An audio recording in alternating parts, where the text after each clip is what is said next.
నాకు చాలా తక్కువ సినిమాలు నేను థియేటర్కి వెళ్ళేవాడిని. మన శంకర్ గారు తీసిన సినిమా చెన్నైలో, తమిళ్లో జెంటిల్మెన్ సినిమా నేను టికెట్ కొనుక్కొని థియేటర్కి వెళ్ళి, ఆ రోజు నేను ఇంకా యాక్టర్ కూడా అవుతాను, అసలు రాజకీయాలు పక్కన పెట్టి యాక్టర్ అవుతానో లేదో అనే ఆలోచనలో ఉన్నప్పుడు ఆయన సినిమాని నేను కూడా టికెట్ కొనుక్కొని బ్లాక్లో ఆయన సినిమాకి వెళ్ళాను, శంకర్ గారి జెంటిల్మెన్ సినిమాకి. అలాగే ప్రేమికుడికి కూడా ఎవరు లేక తోడుకి మా అమ్మమ్మని తీసుకెళ్ళాను ప్రేమికుడి సినిమాకి.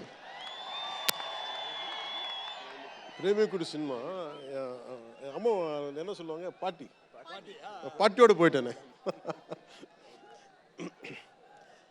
అంటే అలాంటి అందరినీ, అన్ని వయసుల వాళ్ళని కూడా ఆకట్టుకునే సినిమా, ఎంటర్టైన్మెంట్తో పాటు ఒక సోషల్ మెసేజ్ ఉన్న సినిమాలు ఆయనవి.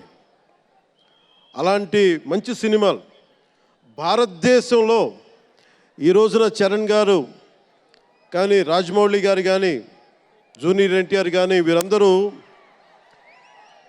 విఖ్యాతిగా మన ప్రపంచ ఖ్యాతి ఉన్న రావటం అనేది, దానికి ఆద్యులు కొద్దిమంది డైరెక్టర్స్ ఉన్నారు, ముఖ్యంగా దక్షిణాది నుంచి. దాంట్లో చాలా కీలకమైన వ్యక్తి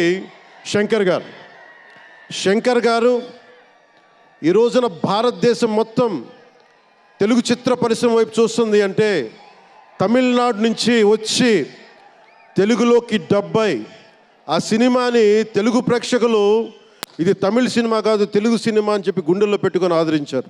అంత గొప్ప సినిమాలు తీశారు శంకర్ గారు. నేను ఎప్పుడు అనుకునేవాడిని, శంకర్ గారు తెలుగులో కూడా తీయచ్చు కదా డైరెక్ట్ తెలుగు ఫిల్మ్ అంటే. ఆయన ఈ విధంగా గేమ్